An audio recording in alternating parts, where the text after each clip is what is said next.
This episode of Addressing Gettysburg is brought to you in part by me, audiobook narrator Mike Scott, narrator of Savis Beattie's Bloody Autumn, the Shenandoah Valley Campaign of 1864, and Unlike Anything That Ever Floated, the Monitor and Virginia and the Battle of Hampton Roads. If you are an author or publisher interested in having your titles produced as audiobooks, or even just in learning more about the process, give me a shout. You can find my contact info on my website, MikeScottVoice.com. That's MikeScottVoice.com. Want the freshest cup of coffee in Gettysburg? Then visit Bantam Roasters, formerly 82 Cafe at 82 Steinway Avenue. They roast all of their coffee in-house, and they have a full coffee bar to keep you caffeinated during your trip. Visit them at www.raggededgerc.com for their menu and shipping options for all of their freshly roasted coffee. Use promo code Hancock for 10% off your order in the cafe. Enjoy historical stories on the History Fix platform. Explore movies, short films, and documentaries. Addressing Gettysburg podcast fans receive an extra $5 off the first year's annual subscription. Sign up at historyfix.com and use promo code Gettysburg. Every subscription includes a 7-day risk-free trial. Escape into history with History Fix. The 1863 civilians of Gettysburg were reluctant witnesses to the Great Battle. Join Ken Rich, the man in the red shirt, for his historic town walking tours. You could book these tours by emailing ken@gettysburgtownhistory.com. That's ken@gettysburgtownhistory.com. And when you're in town, look for the guy in the red shirt. And Civil War Trails. It's the world's largest open-air museum, and they offer over 1,300 sites across 6 states. Drive the Gettysburg campaign turn by turn, paddle to Frederick Douglass's birthplace, or hike to remote earthworks and artillery positions. Visit civilwartrails.org to request a brochure and explore their interactive map. Follow Civil War Trails and create some history of your own. You're listening to Addressing Gettysburg. Hello, Governor K. Warren. Gouverneur. Gouverneur. Hello, Gouverneur K. Warren. That's who we're talking about today. Gouverneur Kimball Warren, the hero of Little Round Top. One of the many, but perhaps the. Who knows? We're going to explore that and see. But also, we're going to just talk about his life in general, not just here at Gettysburg. Gouverneur K. Warren, interesting guy. Controversial guy, in a way. Somewhat. He had controversy thrust upon him. Controversy thrust upon him. He could have lived without it happily. Couldn't we all? Couldn't we all? Yes. But so that's who we're going to talk about today with Lewis Trott, licensed battlefield guide extraordinaire and guide who takes us on our monthly Get Out of the Car tours between April and October. And we hope to see you guys out on one of those tours this year in 2023. So, Lewis, let's talk a little bit about... Oh, by the way, ladies and gentlemen, welcome to Addressing Gettysburg's Ask a Gettysburg Guide. Lewis, give me a little bit of Warren's early life. How did it start? Where was he born? All that stuff. Thanks, Matt. You're welcome. Gouverneur Warren, and I just like his name, Gouverneur. Kimball Warren was born January 8th, 1830 in Cold Spring, New York. He is named after a family friend, Gouverneur Kimball. So that's where he gets his name from. Gouverneur Kimball was a politician. He was from New York, and he founded the West Point Foundry. So, and that's the area where Warren is from. Cold Springs is in the Hudson River Valley, very close to West Point. Well, lest any of the Billy Joel fans in the audience get it confused with Cold Spring Harbor, which is on Long Island. Oh. There's a difference. Oh, I didn't know because I don't know Billy Joel too well. I'm not a big fan. Well, I think his first album's name is Cold Spring Harbor. So, you know. Would have never known that. Well, I was a big fan. Oh, I'll never ask a guy about Billy Joel. All right. So, he's born in 1830. 1846, he enters West Point. Okay. So, I'm no mathematician. 16? 16 years old. Wow. Yeah. Was he a wunderkind? He's pretty smart. if that's what that means. And when I see these, he's not the only young fellow that ends up at West Point at that age, or Princeton, or some other highfalutin college. You got to remember, though, 16 years old was like middle-aged back in those days. But still, they knew languages then at that age, other than including their own Rube English. Yeah, Rube English. And I was lucky to bring home C's when I was 16. So I wasn't thinking about any of that. So he enters West Point in 1846. He's going to graduate in 1850. He's going to graduate second in his class. So he does very well. Some people that were there with him in that class are Robert Ransom, William Magruder, Armistead Long, and William Cable, however we pronounce Cabell? Cabell. The C-A-B-E-L. artillery guy? Mm-hmm. Cabell. I've heard Cabell. I've heard Cabell. Yeah. I hate words like that. I know. To me, it's Cabell. Yeah, that's Cabell.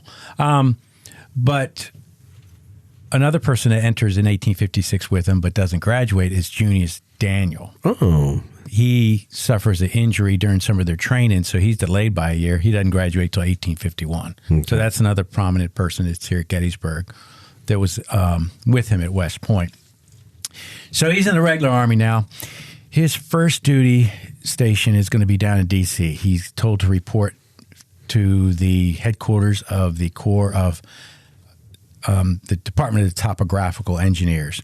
Now, and I'm sure many people know this already, but the top people in the class when they graduate from Gettysburg get to choose the branch of service they want to go into. Mm-hmm. Back then, it was fashionable to choose the engineers because those were the men that were doing things.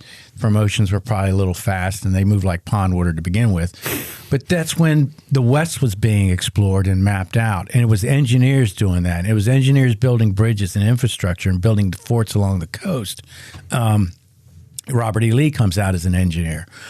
So that was the job that the top graduates wanted to take on, being an engineer. So he gets his choice. He's an engineer, goes down to D.C., and he reports to Captain Andrew Humphreys, another prominent name here at Gettysburg. And that starts a lifelong friendship with Andrew Humphreys. They remained friends until Warren's death. 1859, he's ordered to West Point as an assistant professor of mathematics. Now, after graduation from West Point and up until that point where he's ordered back to West Point, Warren goes out west, and he's mapping the area near the Mississippi River, west of that and up north, and he goes up into the Black Hills and Dakota Territory. Okay. He's mapping that area out. So he has extensive contact with the Native Americans, the Sioux Indians who live up there. And he's sympathetic to their plight. Although he's a military guy, he realizes, white America's coming in here regardless of what you want. Right. We can make this easier, and I'll try to make it beneficial for you as best I can within the parameters of what I can do, but they're coming in here. And so it is what it is. So and this is long before Custer's expedition. Yeah. This is the 1850s. Yeah. So, before the war. There's still, they know the Black Hills are there, and they probably think there's the resources they want. But they got to figure out what's there and, where the river's going, all that. And that's what Warren's doing. He's mapping out the area. So he has this knowledge of Native Americans, and he's sympathetic to their cause to a point. He's still got his duty to do, and he does it. So he has an active career before he's assigned back to West Point as a mathematics instructor. Mm-hmm. And again, he gets assigned back there in 1859. The war has yet to start. And when he gets assigned back there, another person that gets assigned with him is Oliver Howard. He's another prominent figure here at Gettysburg. We know that name, yes. The fall of 1860 rolls around. Abraham Lincoln's elected president. The South starts falling apart and leaving the United States. And then the war breaks out in 1861. Mm-hmm. In April 1861, the 5th New York Volunteer Regiment is raised. They're called Dury's. In other words, it's hard for me to pronounce. Duryea? Duryea. There we go. Duryea. Duryea's Wolves. Yes. They are raised and created, and they elect as their lieutenant colonel, volunteers, Gouverneur Warren.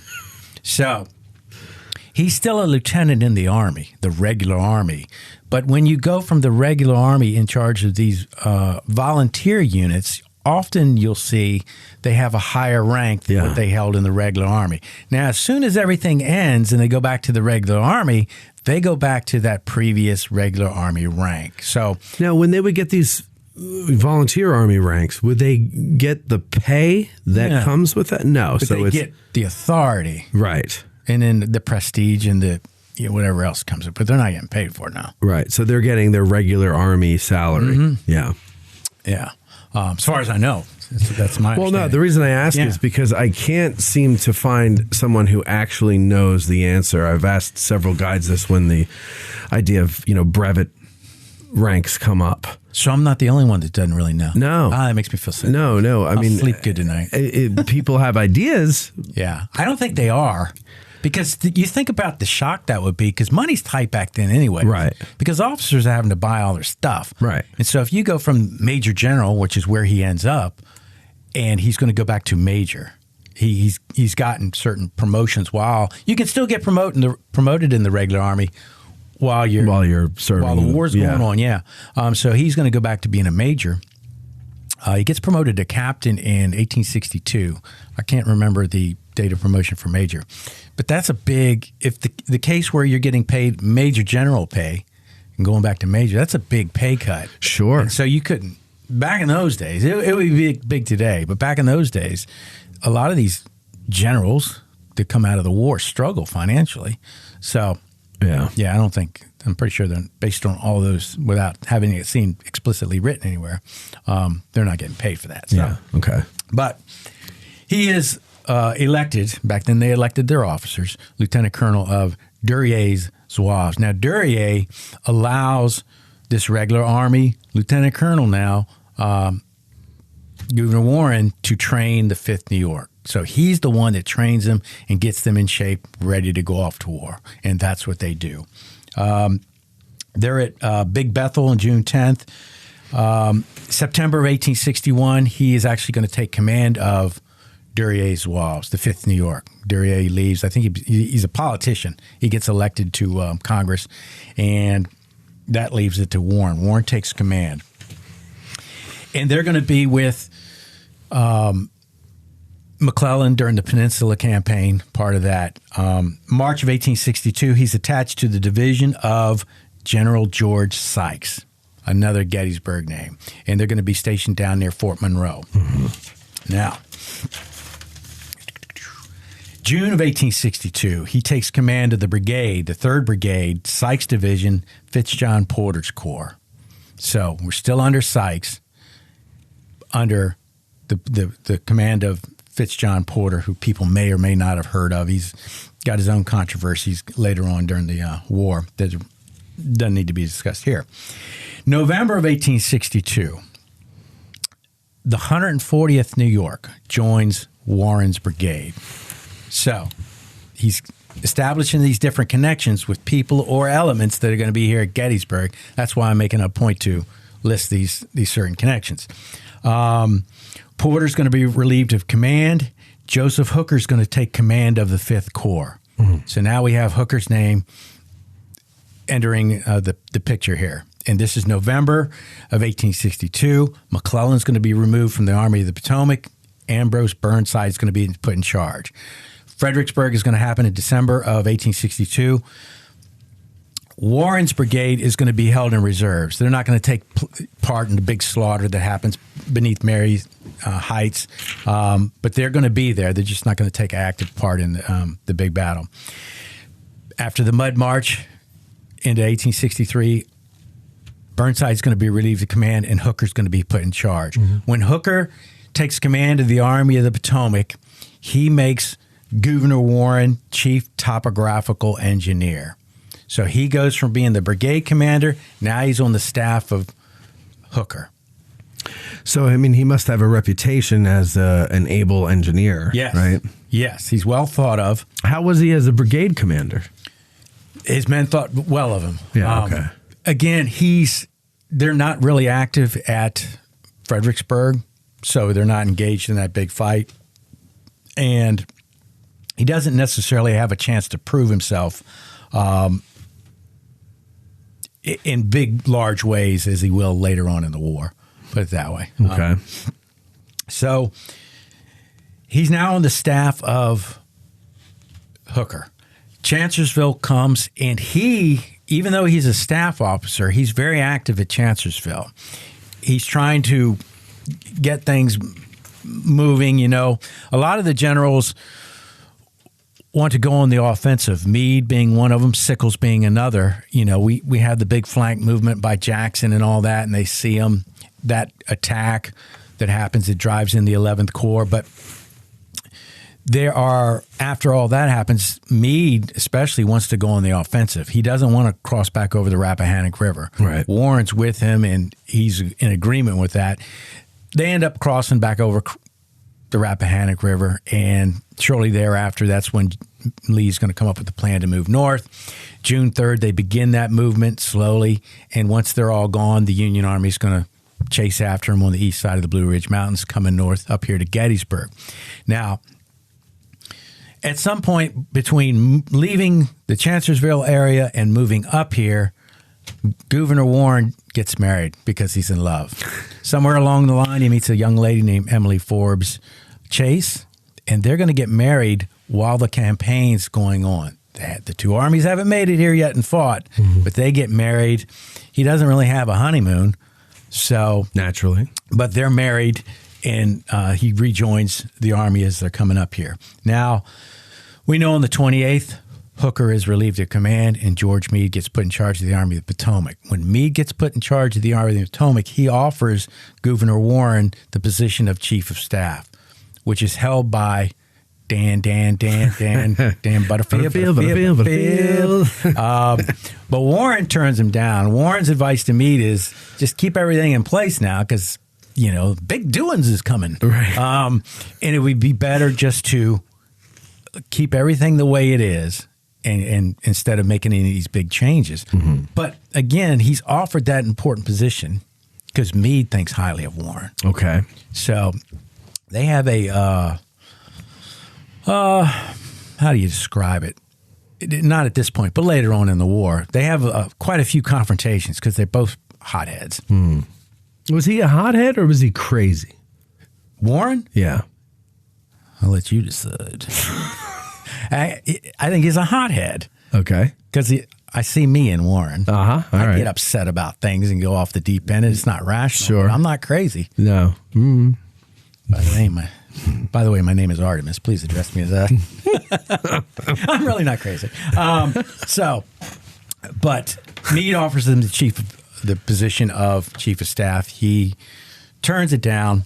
He stays Chief of Topographical Engineers on the staff of Meade. So that means he's in charge of, knowing the lay of the land at different places. And for our story here at Gettysburg, when they get here, he needs to know the lay of the land. So July 1st happens. We have the battle north of town. Reynolds is killed. At some point, Meade is going to send Hancock up here because, Buford's writing back, there's nobody in charge.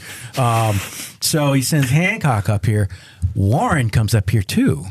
So Warren is on Cemetery Hill when Hancock and Howard are trying to get things organized up there. Oh, interesting. Okay. So Warren's with them, but Warren doesn't stay here. Warren leaves them and goes back down to Taneytown where Meade is. But by the time he gets there, Meade has already left. Okay. And coming up here. So they didn't pass each other on the road, apparently. Yeah. But then, eventually Warren's going to come up here. So that's his first day of battle. And I know there's a question, not to jump the gun on the question, but somebody asked what was Warren doing on the 3 days of battle? So the first day, he's riding up and down the road. But he's here when Hancock and Howard are setting up Cemetery Hill after Hancock's been set forward. But then he leaves them. He doesn't stay here. He leaves and goes back. July 2nd comes. For those that know the story of Gettysburg, in more than just cursory detail, at some point in the morning, Meade thinks about attacking the Confederates in the East Cemetery Hill, Culp's Hill area. And he wants Slocum to go out there and look, what are the chances we can go on the offensive here and attack the Confederates? That would have been Ewell's Corps. Warren is out there with Slocum looking at, the lay of the land. And it's with them two that come back and say, this is not an area. We know you can't go on the offensive and not effectively, in my opinion, in the Culp's Hill area. So it's Warren that's helping provide that information. But that's his job. Right. Go look at the lay of the land. So the day goes on. The second day at Gettysburg, eventually Sickles moves out. We know this. Meade's going to have a meeting at his headquarters, the Lydia Leicester farm. All the corps commanders show up. Sickles is not there. Sickles finally decides to show up when the meeting's breaking up.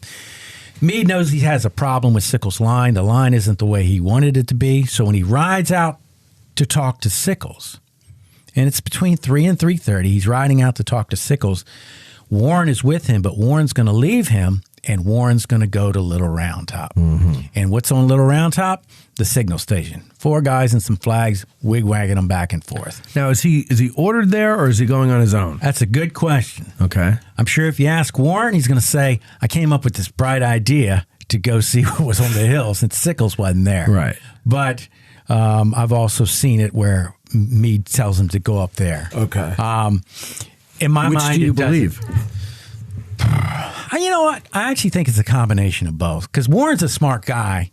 You can plainly see the hill. Yeah. And he knows how the line is supposed to be. Right. He's aware of who's supposed to be where, and it's messed up at this point. Right. So I think it's a combination of both, probably. Okay. And in the end, it doesn't matter. The fact is he goes there. Yeah, that's a good point. Yeah. So that's one thing, there's no argument to be had about that one. It just doesn't matter. He ends up there eventually, but when he gets there, he realizes there's nobody up here. Mm-hmm. And now this is where you get into, maybe it's a tall tale, maybe it's not. Either he sees or one of his aides see the Confederates extending their line further south across the way over by the South End guide station. He can see them using that bathroom. That's a lie. It wasn't there. And having a picnic. But that's the area I'm talking about. Yeah, and the picnic area is over there. He can see them in those woods over there, or he can't see them, but he thinks they're there. Mm-hmm. So maybe he sends a messenger down to Smith's Battery in Devil's Den to have them fire around in that direction. And as the Confederates turn to watch the rounds sail over their head, he sees the sun glinting off their bayonets. And he's like, boy, there's a whole heap of fellas over there. Now, it's a great story. This is the afternoon. The sun's going to be on that side of the field. All right. Thank you very much for bringing this up, because a couple of years ago, we did an anniversary show from Little Round Top. It was Tim Smith, Bob Steenstra, Jim Pangburn, I think Charlie Fennell, and myself, right? Yeah. We're sitting on Little Round Top recording this, looking out over the valley. And one of the guys makes a point to say, if you figure in that they didn't have daylight savings and all that stuff, it was about this time of day. And so I said, wait a minute. If it was this time of day, wouldn't the sun be where the sun is now? And they said, yes. And I was like, so you guys have been telling this story for 30 years or however long you've been doing guiding about the glint of bayonets, but you never bothered to look that the sun is behind the woods that these guys are hiding in. How is the sun going to glint off the bayonets if they're in the shade and the sun is behind them? Like if it was early in the morning and the sun was behind Little Round Top shining at the woods that these guys are supposed to be in, well, then you could believe the glint thing. But but go ahead. I'm sorry. I didn't mean to take away your thunder there, but that's the story that Warren tells. Right. And it sounds great. It's wonderful. It's a neat story. You don't see the glint of bayonets until the shot, and then you see it, yeah. Yeah, I don't believe the story. I don't either. And I don't tell the story. Okay. What do you tell? I don't tell him nothing. No. So he's up there with 3 aides. Lieutenant Washington Roebling of Brooklyn Bridge fame, Chauncey Reese. Of chocolate and peanut butter fame. Maybe. And then Lieutenant Ronald McKenzie. So I think... I got nothing for that one. Roebling, me neither. It's just Roebling. Who ends up being Warren's brother-in-law. He marries his sister after... Roebling marries Warren's sister. So later in life, they are related. Yeah. But Roebling later on will write, he sees the Confederates extending that line, and by then it's close to being extended. They're there, so it's around 3:30, let's say, and then their artillery opens up about 3:30. So they're not going to, that artillery's over there firing at a certain point. So I think between what Roebling's saying, he saw them and pointed this out to Warren, and the artillery opening up, that's more of the story, I believe, that you could see it. And there's a point of trees that when you're standing on Little Round Top today looking southwest, there's a point of trees that come out, and it's heavy foliage. They block the woods. Like you can't see the Alabama Monument unless you move further north up Little Round Top on the crest of Little Round Top. Usually we're standing further south because there used to be a nice dirt spot where it's a dirt spot because everybody stands there. Mm-hmm. But it's a good spot to tell the story. You can't see that Alabama Monument. I have to think, and this is just speculation on my part, that the foliage isn't as thick coming off of, it's almost off of Big Round Top. It's in that line of sight with the Alabama Monument where it is today. Okay. I have to think back then you could see further south along that Confederate line than you can today. That's my point. So I'm pretty sure they would be able to see the Confederates down there. Their commanders are on horseback riding around. They're coming out the edge of the woods and looking at the ground that their troops have got to go over. Not only that, getting those guns online, the artillery for the you're going to see that. You can't deny that. Yeah. So you don't need to have Smith's battery shoot over there and see imaginary. Does Smith record being ordered to fire a shot?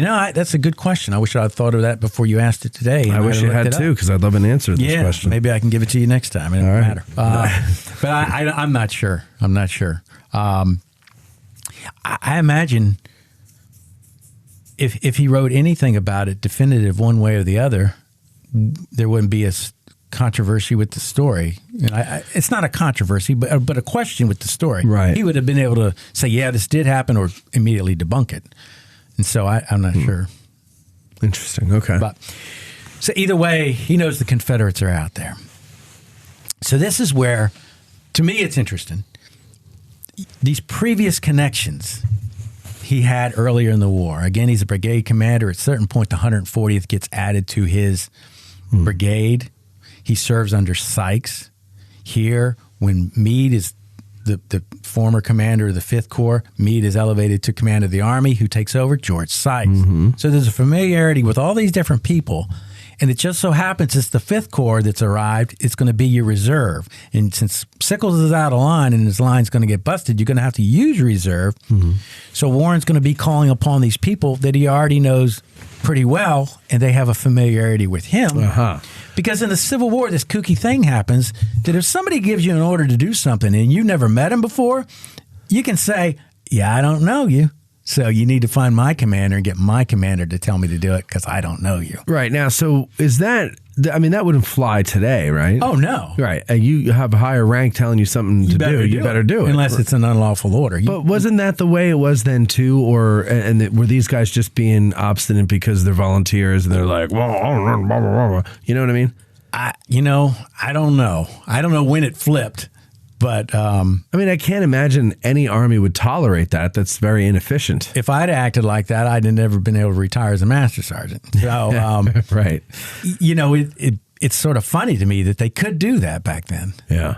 And no matter what's going on and what the consequences are, they'd get away with it. Well, I would imagine, again, all I have to do is imagine because I've never been in it. But I would imagine that if you're in a wartime situation, a combat situation on a battlefield at a battle, there might be more instances like that where, a soldier gets an order and well, you're not my commander and, F you.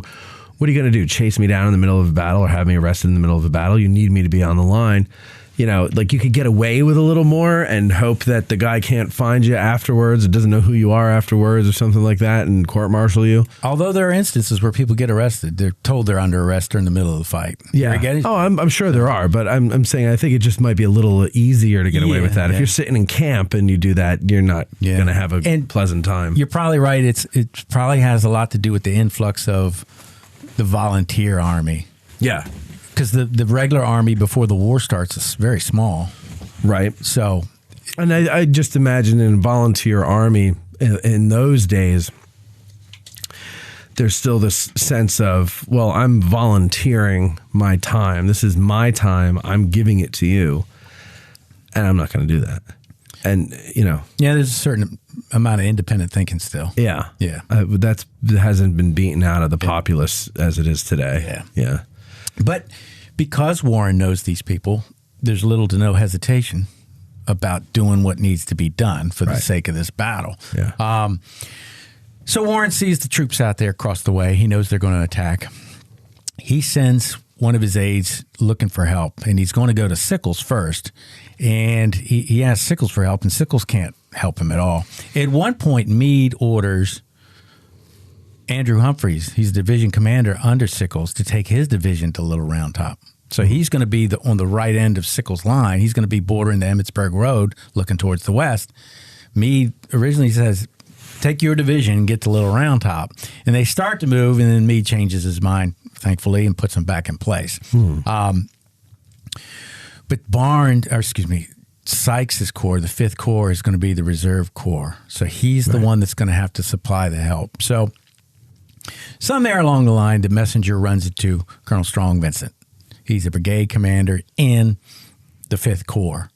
And he takes the orders. What are your orders? I'm looking for your division. I'm looking for your division commander to give him the orders because everything was top down to give you the orders or give some other brigade. And that's when Vincent says, no, what are your orders? I'll take responsibility.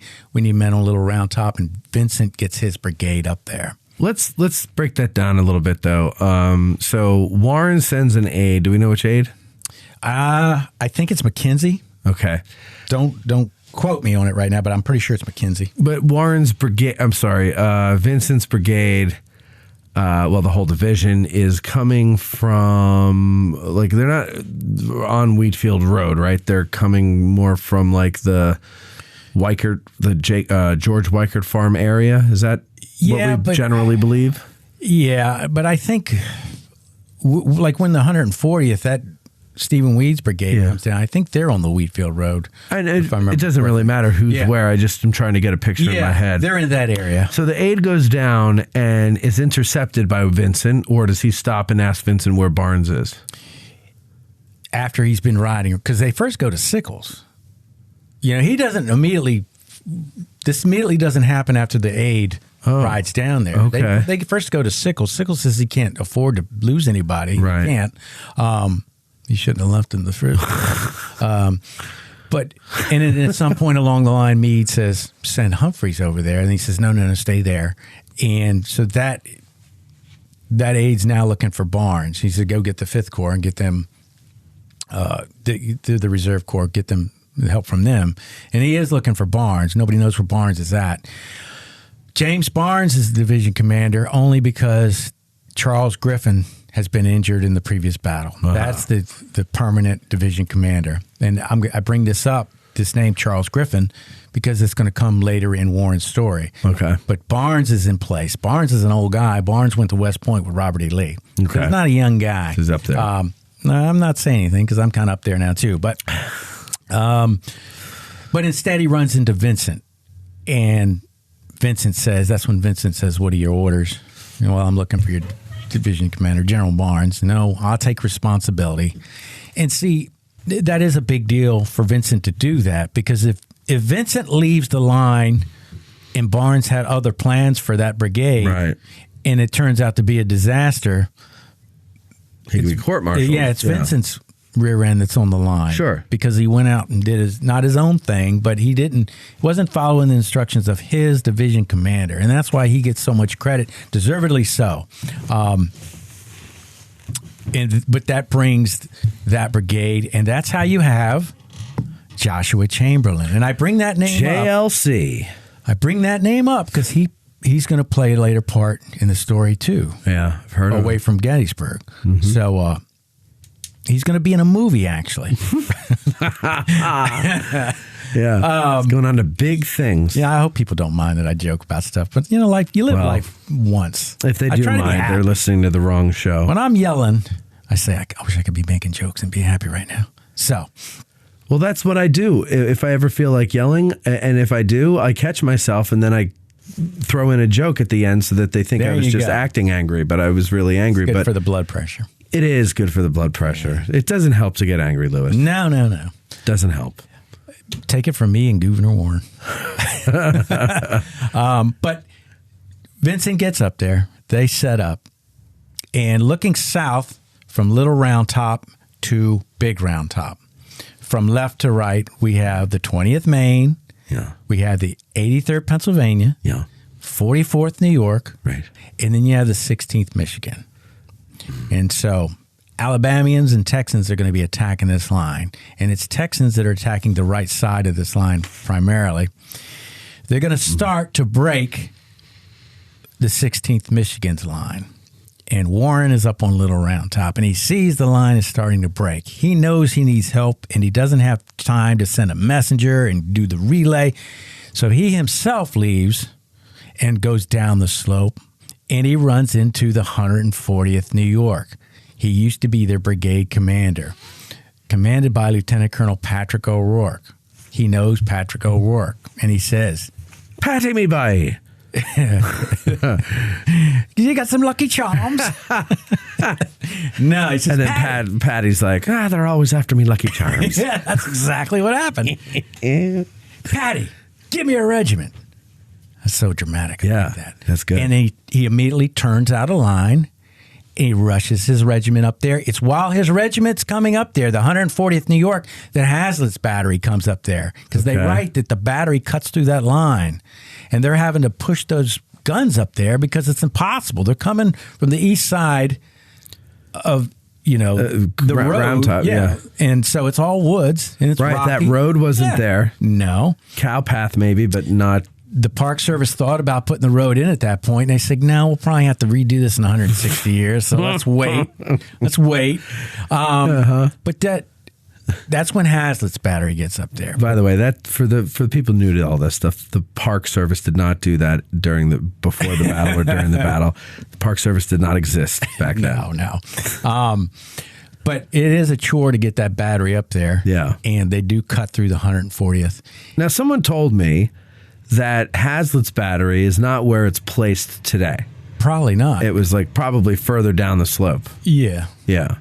Could be, yeah. What a pain in the ass that had to be. You know what? A lot of things aren't where they were. A lot of things are where they are today because of the road or the path. Yep. Because when the War Department took over this from the Gettysburg Battlefield Memorial Association, they put roads in these avenues named after various generals. They want you to see stuff. And so you're tooling around your little horse and buggy or your car, and if it's not close to the road, you're not going to see it. So take monuments, artillery placements, and all that with a grain of salt. Mm-hmm. They still help you tell the story, but take it with a grain of salt. And in general, it's in the area that unit worked. Malbone Watson's battery is a good example of that. We did a tour out there. Yeah.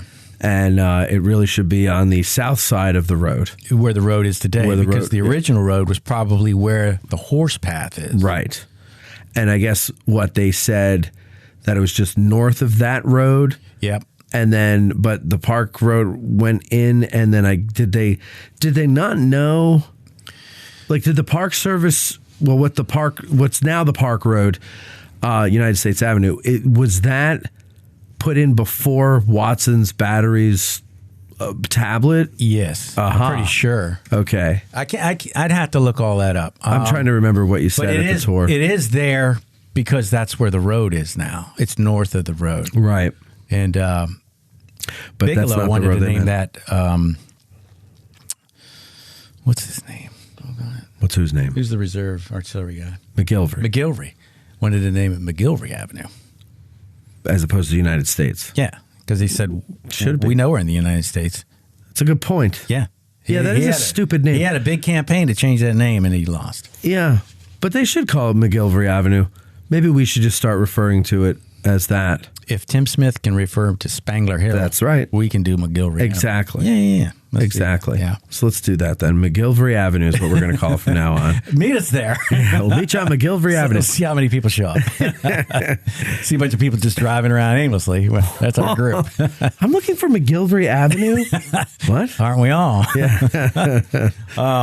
So the 140th comes up there, and again, they go in on the right flank of what was the 16th Michigan line. They do their own charge. Lieutenant Colonel Patrick O'Rourke gets killed leading the charge.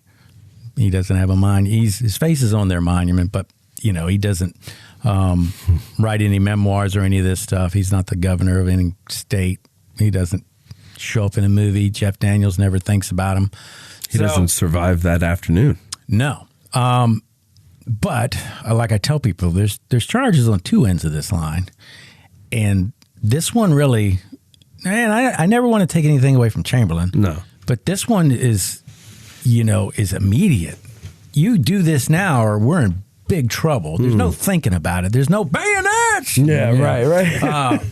Because they don't have time to even get in formation as they're running up there. Yeah, they just kind of run up and over and jump right into it, right? And he's leading the pack, and he gets killed. Yes. So, but with that effort, and then the rest of Stephen Weed's brigade is coming up there. Weed's going to get killed. Hazlett's going to get killed. One of Stephen Weed's aides is Edgar Warren, Gouverneur Warren's brother. So his brother's actually from the Edgar Warren group. Yeah, that's later in life. He invented Frankenstein. Yeah, way before Mayor Shelley. That was an ugly looking man. Frankenstein? No, Edgar Winter? Dude, yeah. Well, he was an albino, wasn't he? He's something. Yeah, I guess so. Not that albinos are ugly, but he was an odd looking fella. He was invisible in daytime. He's also a big listener of the show. Oh, I love that group, man. They were good. Maybe he's dead. I don't know. He probably is, yeah. It's one of the Winters is dead because there was Edgar Winter and then the other Shelley Winter. Winters. She's dead. Not Shelley. No, his brother. I can't remember his brother's name. I don't know. Anyway, go ahead. But they get enough troops up there to hold that. Johnny Winter. That sound familiar? Yeah. Johnny Winter, singer. Yeah. No, I don't think so. I don't know either. Go ahead. It doesn't matter. This isn't a music history show, so it doesn't matter. So, that secures Little Round Top. Now, on the 3rd, of course, is the big day, Pickett's charge. Before that, we got the attack by the Union Army on Culp's Hill to drive the Confederates off. When the cannonade preceding Pickett's charge kicks off, a lot of those rounds overshoot Cemetery Ridge, land in the area of the Lydia Leister farm. At the end of the day, she comes back to her place, and there's 17 dead horses. That's what kills these horses. It's the overshooting during this cannonade. Right. So that's where Meade and his staff were during the morning hours, lulling the day away, eating their lunch, and the artillery starts up. So they've got to scatter. At some point, Meade makes his way over to Powers Hill. At some point, Warren ends up back on Little Round Top, and he ends up there with Meade, and they're watching Pickett's men fall back, I think, at this point. But they're on Little Round Top, and Warren's with Meade, and he sees what's going on because the view from there is great, aside from all the smoke that would have occurred from the firing of weapons and such. So that's where Warren is on day 3. Now, I should say, while he's up there on the second day directing traffic and trying to secure that hill, he is slightly wounded. A bullet nicks him in the neck. Yeah. If he was in Monty Python, they just call it a flesh wound. And he's so exhausted that at the end of July 2nd, when Meade calls a meeting of all his corps commanders, again at the Lydia Leister house, Warren's there. Warren goes to sleep because he wore out. So, he's been riding up and, the first day he's riding up here and back from here to Taneytown back. Then he comes back to Gettysburg. And then the second day he's, going through this harrowing experience trying to get troops up there to save Little Round Top. So by the time this meeting is occurring late in the evening on July 2nd. He's just wore out. And he goes to the thing, sits on the floor, and falls asleep. So, but on the 3rd, him and Meade both end up on Little Round Top, and they can see the tail end of what we call Pickett's charge. So, and of course, we still have Farnsworth charge. It's not part of this story, but I mention that because Pickett's charge doesn't end the battle. Right. Then we got this other cavalry action on the south side of the field. So, and then there's also July 4th fighting in the town. Big fireworks. Yeah. By the way, Johnny Winter was the older brother of Edgar Winter. Johnny is dead. Edgar is still alive. Okay. Johnny died of emphysema mixed with pneumonia in his hotel room after a performance in Zurich, Switzerland. Wow. So if anybody had any doubt, there you go. Well, the things you learn. I know. All right, back to war. So then the Confederates get ready to retreat, and they're going to leave here, and both armies are going to go back down into Virginia. Mm-hmm. When they get down, of course, while here at Gettysburg on the 3rd day, Winfield, Scott Hancock is wounded. So you need a corps commander to replace him. It is Gouverneur Warren who's placed in charge of the 2nd Corps temporarily. So he's going to, Warren, while he's in charge of the 2nd Corps, he's going to take part in the action at Bristow Station and Mine Run. Bristow Station, there's a big railroad cut. And the Union Army's sort of moving, without looking at a map, just off the top of my head, remembering it, the Union Army's moving from southwest to northeast. Okay. And Sykes's 5th Corps is out in front of him, and the 2nd Corps is coming up behind Sykes, and there's a big gap between the two. But A.P. Hill is out towards their left. A.P. Hill wants to attack this line. The time A.P. Hill gets everything together to attack, Warren's men are down in that railroad cut and pretty easily repulse A.P. Hill's men. Uh-huh. So it's a disaster for A.P. Hill, but that's Bristow Station. And then you have the Mine Run campaign where both armies are maneuvering, trying to get the better of each. At one point, Warren's 2nd Corps is on the right end of the Union line, and he thinks he has an opportunity to attack that at the end of, it'd be the left end of the Union line. It's a Confederate line, it's weak. And so he comes up with a plan. He actually gets divisions from other corps, so it's a plussed-up corps he has now, bigger than the average corps. And he's told to attack the next day. And this is October, I think, still. 1863, maybe early November. I can never remember the dates. But the next morning comes, Warren gets out in front of his men to make sure everything's the same as it was the day before, and it's not. General Lee has fortified that line in front of Warren at this point. Okay. So Warren calls off the attack because he's not going to send his men against these fortified positions. He's an engineer. He understands what that entails. Sure. So he doesn't do it.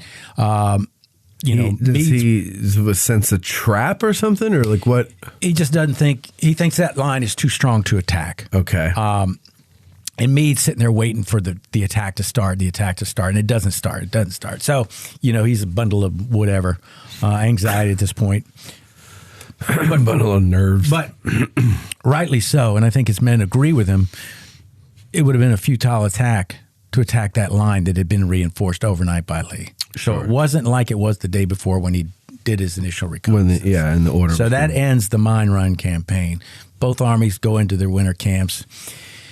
March comes of 1864, and by this point, Warren has been promoted to Major General. So in August of 1863, he's promoted to Major General, and that's the Corps Command General rank. Mm-hmm. March of 1864, of course, Grant's going to come east. He's going to make his headquarters in the field. His headquarters is going to be traveling with the Army of the Potomac. Meade is still in charge of the Army of the Potomac. Meade is the last Army of the Potomac commander that they have once he takes charge in June of 1863. A lot of people with just cursory knowledge of the Civil War in general think Grant's in charge of that army. He's in charge of all the armies. All the armies, right. He's traveling with this one particular army. Yeah. And so, March of 1864, they consolidate the Army of the Potomac. They reduce it to 3 corps. By now, the 11th and 12th Corps have been sent west and combined. Mm-hmm. The Army of the Potomac is now consisted of the 2nd Corps, 5th Corps, and the 6th Corps. And Warren is appointed commander of the 5th Corps. Okay. So, now, the other, I don't know if interesting is the right word, but the other impactful decision that's made is to replace Alfred Pleasonton as in charge of the Army of the Potomac's cavalry. And who did they pick? Phil Sheridan. Phil Sheridan. Now, you don't like Phil Sheridan. You know, I don't, and I don't really like Grant, or that's right. As the staff around Warren's camp called him, Useless Grant. Oh, yeah, how about that? Clever, yeah. Clever. Some clever guys that Warren kept around. I just don't. I don't like them, and it has nothing to do with North and South. I don't like them as men, and you know, it's fine that other people do. I don't care who they like. I like Elvis, and my kids don't. Yeah, I never got Elvis. I love Elvis. I was so sad when he died. I was going to cut grass the day he died. I like Blue Christmas. Will I have a blue Christmas? Wow, I never thought I'd get you to sing on the show. You. I also like Love Me Tender. Love Me Tender. It's the hits of Elvis by Louis Trott. And I also like, wise men say, only fools rush in. Only fools rush in, but I can't help falling in love with you. And other hits like Are You Lonesome Tonight? Are you lonesome tonight? All right, back to the story. Yeah, I don't know. I love that live version of Are You Lonesome Tonight when Elvis is really like pilled up and he can't get, he's laughing, he can't get through the spoken part in the middle. Yeah. That's great stuff. Yeah, that's funny. classic. Or when he's pilled up and he's talking about karate, but he calls it karate. Yeah. He's like, kara meaning hand, and te meaning kill you with my motherfucking hand. That don't work. I got a foot in your face. You know what? I genuinely sometimes sit down and think, and it just comes to me, for whatever reason, I'm sad that he's dead. And that doesn't happen with anybody else. Because I remember the day he died. I was going to cut grass. I was on Route 202 down in Maryland, going to my grandmother in Landover, Maryland, to cut her grass. And we heard it on the radio. I was like, oh, my God. Yeah. And I think it equates to what younger people, younger than I, felt when Michael Jackson died. Yeah, I remember when Michael Jackson died, and I said, thank God the children of the world are safe. And then but the big one was when Frank Sinatra died. Because, you know, it's Francis Albert. I mean, from New Jersey, you know, it's Jesus Christ and then Francis Albert right below. And I remember when he died, I knew it because I got in the car and the radio came on and I was listening to the classic rock station and they were playing Sinatra. It was a very good year. And I was like, why the hell are they playing Sinatra? I thought they changed format. Yeah. And then I'm like, no, he's dead. And then the DJ came on and he goes, well, in memory of Francis Albert Sinatra, we're playing his music all day today. I was like, no. So, yeah, it's the same thing. Yeah. Frank was the best. But anyway. He was a good actor. I liked him. As an won actor? Oscar. Yeah. Yeah, but what did they know back then? From Here to Eternity. Yeah. No, I mean, it wasn't bad, but... Oh, it's good. I love that movie. I like his singing. Anything outside of his singing. Lancaster, but who is? No, but... You know the worst thing about Michael Jackson's death? What? It overshadowed Farrah Fawcett, which was... that was the heartbreak. It was Farrah Fawcett. Because who didn't have a crush on Farrah Fawcett? We all did. Her feathered hair, her nice bright smile. Gone. I was thankful when I was a kid and I saw Farrah that, thank God you made me a woman-loving boy. I don't even know what that... I don't even know what that means. Boy that loves women. It's me. I don't get it. All right. Farrah Fawcett made you a woman-loving boy. Well, her and Raquel Watts just died. Oh, too. she People died, like that. Yeah. Anyway, People die, Lewis. They do. People die. But I tell my kids, those old movie stars are my friends. I watch them, and I think that's who they are. And, Yeah. You might want to go seek therapy. Anywho, I just don't like. I don't know what it stems from. I'm just not a big fan of Grant or Sheridan, especially after this episode with Warren. I like Warren a lot. I like Meade a lot, even though he's a traider. I get it. Call him Meade is No. I was leading into another station. Sorry. I'm a big fan of Robert E. Lee. Mm-hmm. I was born in Arlington too. Not that he was, but he lived there part time. But I just don't like him, and I'll just leave it at that. I can't. Yeah, I like Grant and Sheridan and Sherman. I like those guys that take the gloves off and they're like, enough of this pussyfooting around. Let's keep going. They do that, but I think Sherman's able to do that better because he's facing weaker competition. Let's face it, and he's not dealing with the wilderness. No, and Grant doesn't understand the wilderness. He wasn't there the year before, right? And so he's expecting this army to do certain things, and in my opinion, they can't do all that he's asking. And he doesn't fool Lee a lot. Every time they move south, Lee's moving with them. Mm-hmm. Sometimes Lee's moving beforehand. So he's not outsmarting anybody. He's just using brute force. He's whittling them down. Yeah. Yeah. But he could have been smarter. He's not the smartest cookie. I think by that point, though, everybody just wants it to be over. They can, but I often wonder this, just in the East, if the war lasts another year, but you fight it differently in the East, would less people have died? If you strangle economically the South, you still got to fight them, but you get them out in the open, where a defeat comes quicker, and you're not fighting in the wilderness, and then you don't end up in the siege in Petersburg, and you don't take part in Cold Harbor, would less people have died and you still won the war? And we're not going to answer that today. Well, we don't know that. I know, that's just the thought I have. Well, I mean, if they agreed to, do something like leg wrestling instead of shooting guns at each other, then yes, less people would die. But I think. But look what Sherman's doing. Sherman's not going after an army. No, he's going after the people. Yeah, the infrastructure. But that's what I'm saying. That's why I like Sherman. That's why I like Sheridan. Yeah. You're going after the people that support these armies that are in the field. Yeah. And you want to end the war, that's what you do. But Grant doesn't do that. No, but he allows them to do that. Oh, yeah. Yeah. Yeah, I don't know. I just don't like him. All right. People don't like Lee. That's I don't good have for them. I don't know. The jury's still out on Lee with me. Some people you've talked to don't like him too much. Anywho, let's get back. So Alfred Pleasanton is removed as cavalry commander. Right. And Phil Sheridan is put in charge. He's brought back from the valley. He's been out there tearing up the valley. So, he goes out to the valley, He takes and he's out there in 1864 tearing up the valley. And then he's going to be brought back to the Army proper in the East for the final campaign that's going to end the war. Mm-hmm.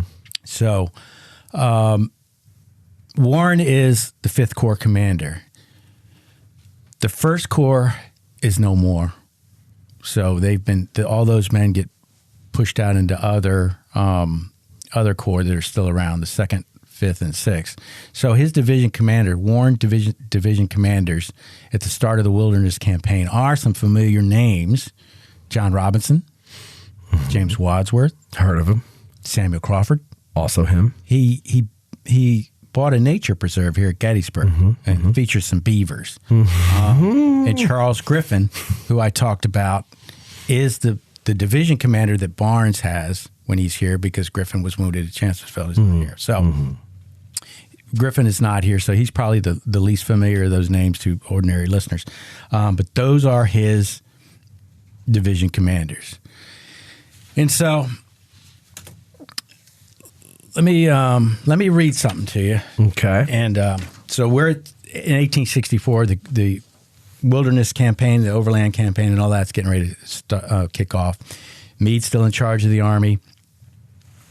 Grant's just his office is in the field. He's traveling. He's telling Meade what to do with his army, and they're going to attack in the Wilderness attack against Lee. Before this is what Warren thinks of the war in general, and he writes this. I believe this is to his wife, and I didn't get I know where this came from. I don't have the bibliographic information in front of me to tell you listeners, but it's an old book, The Life and Letters of Gouverneur Warren. So it's got a lot of his letters. It's not a straight biography. It has bits and pieces. But in there, I got this letter, and it reads, "The condition in which unscrupulous and ambitious men have brought our country fills me with alternate sorrow for its state and rage against the disturbers of public peace and tranquility. But as a soldier, I suppose the sound of battle should not be unpleasant, nor do I feel that it is fraternal blood that is to be shed, if it is. It is the blood of the brother that would slay the mother that bore us. I admit there was cause for complaint by the South, but they had redress in the Union, and I would have done all in my power to secure it for them. But I will not have sympathy for those who have tried to insult the flag of the most glorious republic that time has ever produced." Nice. I like that. That's Warren. It's Warren. Yeah. And he's writing to his wife. I don't have the date on that, but it's clearly the war is just about, to start in proper states have seceded and things are getting going. Now, you mentioned earlier that you thought perhaps Warren was crazy. No. You used the word insane or something. I said, was he? I forgot what you said, but I said, was he whatever you said, or was he crazy? Oh, well, because I've heard people say that they, I think he's crazy. Well, we'll see. So I mentioned all his division commanders. Many of them came from the First Corps. His artillery commander for his artillery brigade is Charles Wainwright, formerly artillery brigade commander with the First Corps. So he's with the Fifth Corps now. And, he keeps a nice diary. I'm sure it was edited before it was published. But we get a lot of good information, both about Gettysburg and before and after that battle, leading up to the end from that diary. It's called Diary of a Battle. He wrote in there, this is March what year is this? No, this is this is March of 1865. This is getting towards the end. Okay.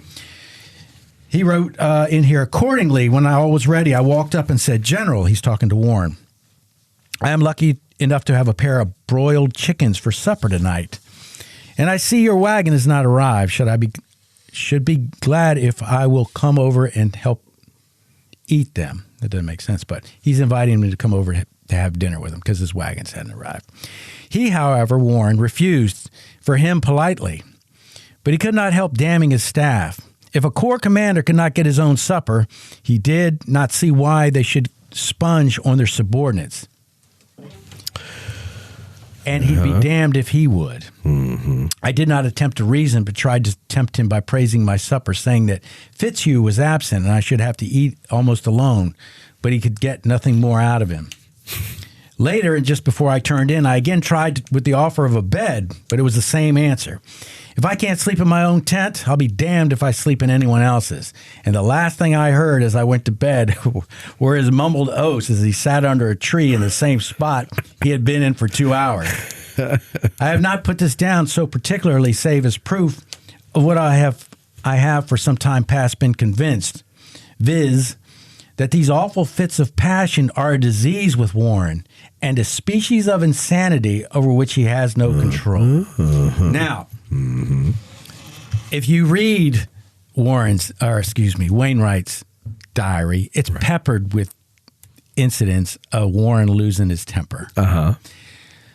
But many times Warren will take charge of a portion of Wainwright's brigade. He'll pull batteries here and there and put them where he wants. Whereas instead of saying, "General Wainwright, this is where I want you to put your guns." So he takes charge of them. Wainwright doesn't like that. He doesn't want people messing with his guns, nor would he, should he? No, no one would like that. No. So he's sort of bitter about that. So we have to keep that in mind because maybe he's inflating some of these incidents of this temper and it's not as egregious as he thinks it is. Right. However, okay. That's fair. he thinks he's got a certain amount of insanity with him, a species of insanity.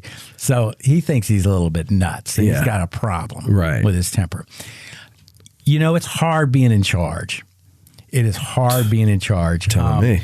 I was a first sergeant for 18 months at Fort Meade.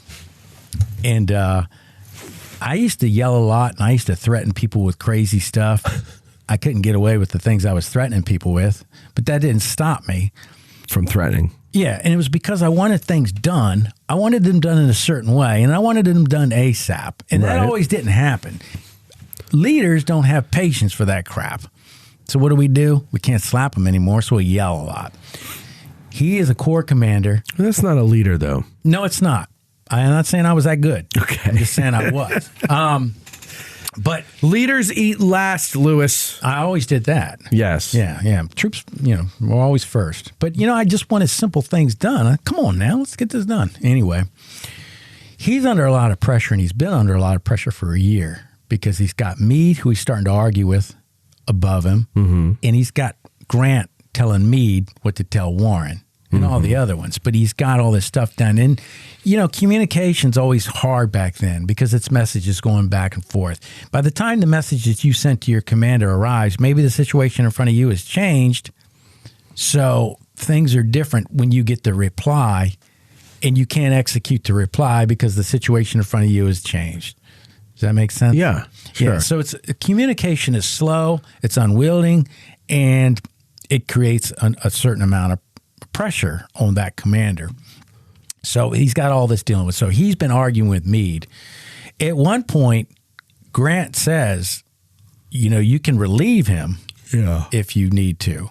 To Warren, right? Yeah, or to Meade, too. Grant is telling Meade that he can relieve Warren. I'm sorry. He says it's to Sheridan, or he says it's to Grant? It's to Meade. Grant says it's to Meade. Start again. Grant says at one point, Grant tells Meade, if you need to relieve him, relieve him. Right. But now, is he specifically pointing out Warren? Yeah. Or is he? Yeah. By this point, late in the war, Grant doesn't like Warren. Okay. He's getting on his nerves. Because he's not, in Grant's view, he's not executing the orders in a prompt fashion in the correct way that Grant wants them executed. Now, we go back to the Wilderness. At one point, Grant tells Meade to tell Warren, see, we got this problem. This is the problem of Grant in the field with Meade. It's too many people in the kitchen. But Grant tells Meade to tell Warren, I don't care about the disposition of his troops. Throw them in, meaning attack. It doesn't matter how they're set up. Attack at once. Right. And that's the problem. Warren was in the Wilderness the year before, Chancellorsville. He knows what's in front of him. Yeah. And he doesn't have an idiot in front of him that he's facing. Right. He has somebody else very capable and is fighting in this area on purpose because it negates the strength of the Union Army. Sure. And so he's just having him, I don't care how they're lined up. They need to attack. And stuff like that. And Warren's taking his time because Warren knows people are going to get killed. It's the nature of combat. Yeah. It's the sacrifice you have to make for the Union. However, he's just not going to willy-nilly send his troops in there to get killed unnecessarily. Sure. So, but by March of 1865, things have really gone south, and they've even gone south to a point between Warren and Meade because both of them have a temper, and so they butt heads a lot. I think by this time they're probably both wore out. They're probably both doing the best they can, trying to see this. You have to know it's coming to an end, Mm-hmm. By then, the Petersburg siege is broken and everything's, Grant's trying to shift the Army of the Potomac around to get around Lee's flank and get up, everything's flowing back towards Richmond almost. Yeah. So that brings us to a place called Five Forks. Mm-hmm. By then, Sheridan has been called back from the valley. Sheridan doesn't like Meade. Who wouldn't like Meade? Who wouldn't like Meade? He's I grumpy. like Meade. He's a snapping turtle. Yeah. They're great animals. They live to be like 150. Sure, because they snap at everybody. If he was a real snapping turtle, he'd come back for the anniversary. So, anywho, Sheridan doesn't like Meade. He doesn't like being under Meade. So what does Grant do? Grant says, don't worry about that. You're under me. You take orders from me. So it goes to why I don't like him. This is unprofessional to do this. I don't care how great your relationship, you're not working professionally in a professional army. So instead of going through Meade and Meade's instructions to his cavalry commander, Sheridan is getting instructions straight from Grant. Could it be that Sheridan wouldn't do well under Meade? Because he's unprofessional, yeah. Yeah. Well, whatever. Yeah, but that's not the point. But, I mean, could that be why Grant was doing that? No, he's doing it because he's crony. It's cronyism. Yeah. That's his boy. They were lovers. He doesn't like anybody that's in these. I doubt Grant liked anybody that was at this battle here at Gettysburg. Okay. Yeah, he's not a big fan of the Army of the Potomac. But I thought he was pretty fair to Meade, wasn't he? Yeah, he's sort of. He's just. I mean, he kept him in command. But you don't need. It doesn't matter who's in command if you tell them this is what I want you to do. Well, that's the thing. Yeah, you kind of make them superfluous. Yeah. So it didn't matter. Yeah. Okay. So, but anywho, there's this workaround. Sheridan doesn't have to go through Meade. He has a direct line to Grant, and that's where he's taking his orders from. So the closest infantry corps to Sheridan is the 5th Corps. Now, out in the valley, Sheridan had worked fairly well with the 6th Corps, and that's who he wants to work with here. The 6th Corps is not around. It's not close enough. Again, the closest corps to work with is the 5th Corps, and that's under Warren. Now, they're down near a place called Five Forks. It's March 31st, 1865. It's raining like cats and dogs this day. And Sheridan sends word, and I'm giving you broad parameters. I'm not an expert on the Battle of Five Forks, but I know the circumstances in which the events are going to play out. So if I mess up a road here or something like that, give me some slack. This is not Gettysburg. This is not addressing Five Forks. I'm a guide at Gettysburg, not Five Forks. Exactly. Sheridan sends word to Warren. He wants Warren to join his cavalry corps by midnight on March 31st. Okay. But it is raining heavily that day. And Warren can't get there. There's a bridge over the road that he's on. It's I think it's White Oak Road. The bridge is washed out. They can't. It's just, they travel with the horses and stuff. When it rains, you it just churns up the road. Yeah, you can't move as quickly. So they're not going to get there. So he doesn't show up by midnight. But then Sheridan tells him, all right, this is the disposition of the Confederate Army in front of us. And this is Pickett's division. This is George Pickett's division, Robert E. Lee's army. We're familiar with him. This is the disposition of them. And we don't have a map in front of us to show the audience, but think of a line going west to east or east to west. All right. It's the line. And then below that line, south of that line, there is another line, and that's the Union Army. On the left of that line, we have Sheridan's cavalry.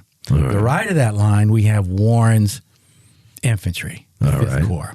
Now, Sheridan says, line up and attack them. You hold them on the right side, and I'll have my cavalry go around and hold them by the nose and kick them in the ass. Yeah, I'll crush in.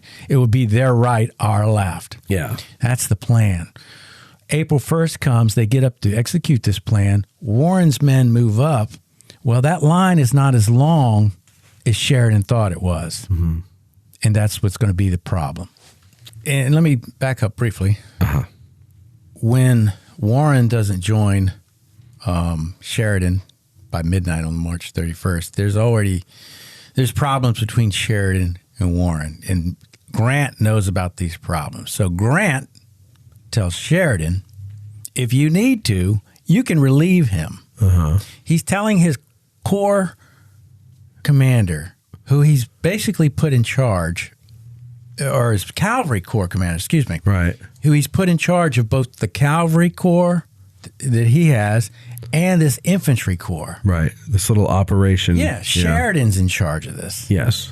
At no other time, it's like if you were here, Alfred Pleasanton is in charge of the First Corps on the first day if he's here. I'm just trying to get it. Yeah, I get what you're saying. You would never do that. But, I mean... But I get it. Yeah. It's his boy. I'm just putting information out. Not just that it's his boy, but also, like here, Meade had free reign to hire and fire or promote and fire anyone he wanted. Yeah. Right? True. But I just can't imagine this cavalry officer in charge of this infantry guy. No, it is a little odd. But again, it's like you said, it's cronyism. But then not only is he in charge, he gives him the authority to relieve Warren if necessary, if he feels it's necessary. Yeah, that is a little strange. So that's why when we were talking earlier and you told me that, I'd heard that before, but I never really gave it much thought. And then it dawned on me. I was like, wait a second. He's the cavalry commander. Yeah. He's another corps commander. So that's like you say, that's like if Pleasanton fired Hancock here. And this is a guy, and I'm not saying he's a great general, a great corps commander, but he's essentially been in the Army since he was 16. Mm-hmm. He knows what he's doing. Right. You know what I'm saying? Right. So that piece of information that Sheridan has the authority now from Grant to relieve Warren if he feels it's necessary. He has that authority to do so now. Right. So, again, April 1st comes.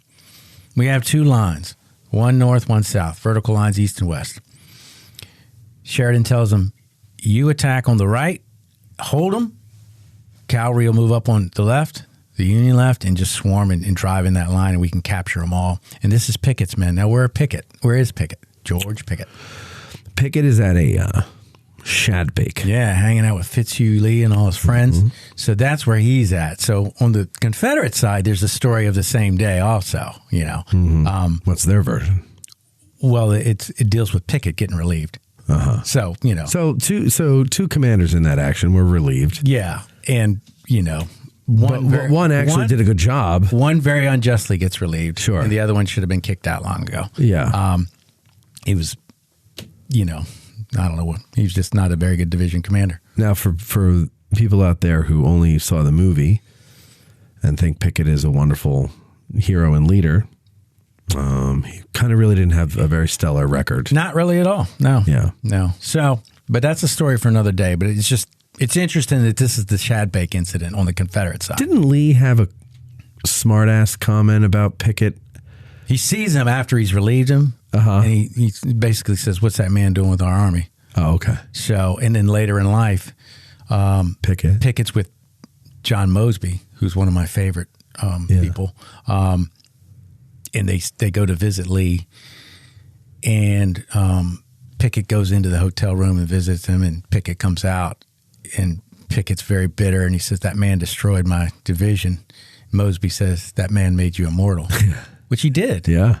I mean, if people don't know anything about Gettysburg, they know Pickett's charge. They know Pickett. Yep. It happened somewhere. Yep. And we didn't know it was here. And we don't know anything. I mean, we do, but other people, most people don't know anything about Pickett outside of Pickett's charge. There's charge of the Light Brigade, and there's Pickett's charge. Yeah, that's the only right. two charges that matter in history. That's right. And Master Charge.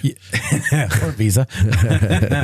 But so that's where we are on April 1st. And so Sheridan has this authority now. He doesn't like Warren. Grant doesn't like Warren. It's clear that they don't like him. The attack commences. Warren realizes that as his two right divisions are attacking, the Confederate line, the infantry line, doesn't extend as far to the east as Sheridan thinks it did. So what's in front of Warren's rightmost division is dismounted cavalry. So his division commander, this is Charles Griffin, moves forward, and he's, blowing past this cavalry. The next division over is, it's I can't remember if it's the brigade or division, but it's Roman Ayres in charge of the troops. And he's a regular guy from here at Gettysburg. He's in charge of some of the regulars.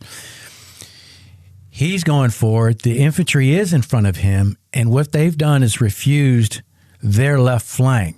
So he's going forward and there's an angle in the Confederate infantry line. It looks like an inverted L, let's say. Okay. Just for a visual.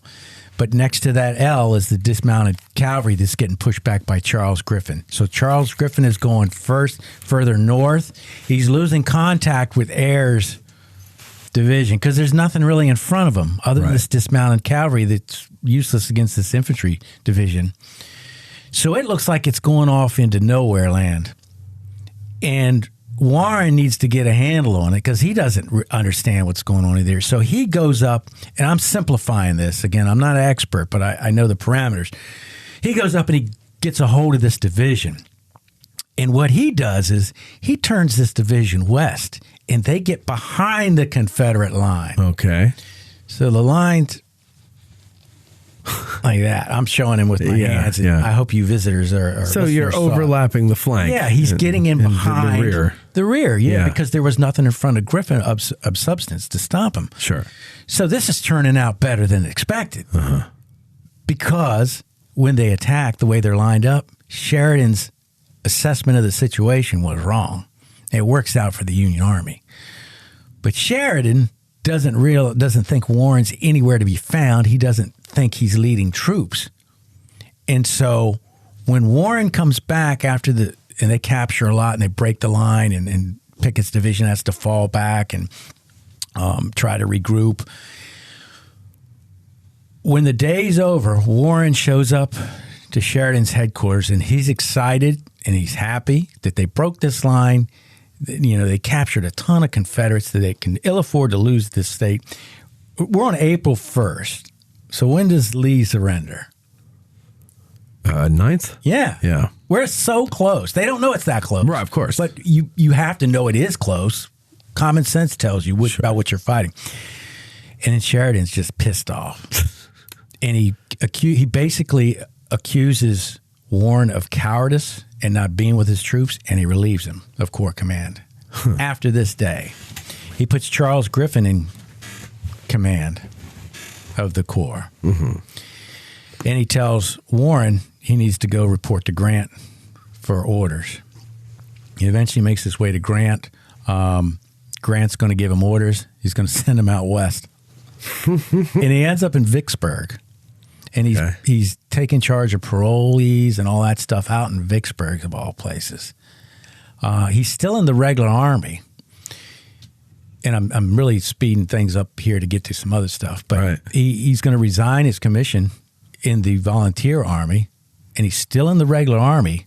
And so he goes back east to D.C. to get orders to do something in the regular army. And he's going to be sent back out west to do survey work as an engineer. So which is what he was doing before the war? Before the war, yeah. And he's a major at this point in the regular army, so that's what he goes out there and does. He's still married. He's hardly had any time to spend with his wife throughout this because the war's been going on. And he's not going to spend time with her now. But there are many, many, many, many people who are there, and many, many, many people know Warren, and they think he's been unjustly relieved. And so now there's this campaign.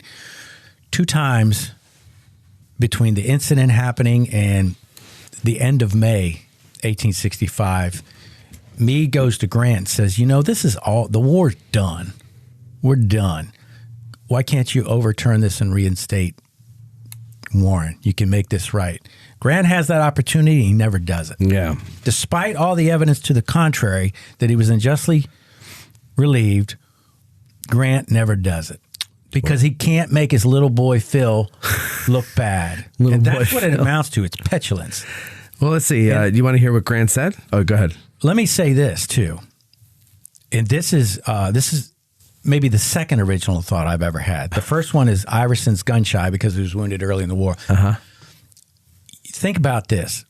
Grant shows more respect to Robert E. Lee, the traitor, than he does to this regular Army soldier, Gouverneur Warren, who gave, from 16 on, gave literally the rest of his life to the U.S. Army. Yeah. Grant shows more respect to Robert E. Lee than he does to this guy. And he could have easily fixed this guy. And why doesn't he? Because he's petulant. That's why. That's interesting. Okay. Here's what Grant said about Warren. Let's hear it. I was so much dissatisfied with Warren's dilatory movements in the Battle of White Oak Road and his failure to reach Sheridan in time that I was very much afraid that at the last moment he would fail Sheridan. He was a man of fine intelligence, great earnestness, quick perception, and could make his dispositions as quickly as any officer under difficulties where he was forced to act. But I had before discovered a defect which was beyond his control. That was very prejudicial to his usefulness in emergencies like the one just before us. He could he could see every danger at a glance before he had encountered it. He would not only make preparations to meet the danger which might occur, but he would inform his commanding officer what others should do while he was executing his move. Yeah, that's a guy you want to get rid of. Yeah, he does complain. He writes letters, and one he didn't send, and it's when John Sedgwick gets killed, because he does offer unsolicited advice about these other corps should be doing this, that, and the other thing at times. And in one instance, he does that, and he's saying, Sedgwick's corps should be doing this, but he never sends it because when he's writing this letter, Sedgwick had been killed in this action that he's referring to. Now, the first part of that is when he talks about being dilatory, coming to Sheridan's help on White Oak Road, that's March 31st. That's the day of all the rain. And that's the day there's no way in hell he's going to get that corps to Sheridan by midnight. And so Grant doesn't take it to factor the weather circumstances and what it takes to move this army. He's going by the word of Sheridan and nobody else. Everything Sheridan says to him is gospel as far as this incident is concerned. There's something funky going on between those two. At some point, you can be best friends with this guy or that guy, but you have to have some integrity. Integrity. And he doesn't. He doesn't. Integrity. Let me read you this. All right, go ahead. So, as I said, all these familiar names are with Warren in the 5th Corps. One of those is Joshua Chamberlain. He's a brigade commander at this point. JLC. So he wrote a book after it's all said and done called The Passing of the Armies. And this book is, a lot of it towards the end is setting the record, in his eyes, setting the record straight about Warren and the unfair treatment that he received. So this is from that book written by Chamberlain. Let's see. I had heard nothing from General Warren since I saw his flag away in the Sidnor field. And this is when Griffith's division goes north and then they turn west. They're going into this Sidnor field. Okay. And Grant's out front. Grant ain't out front. Oh, no.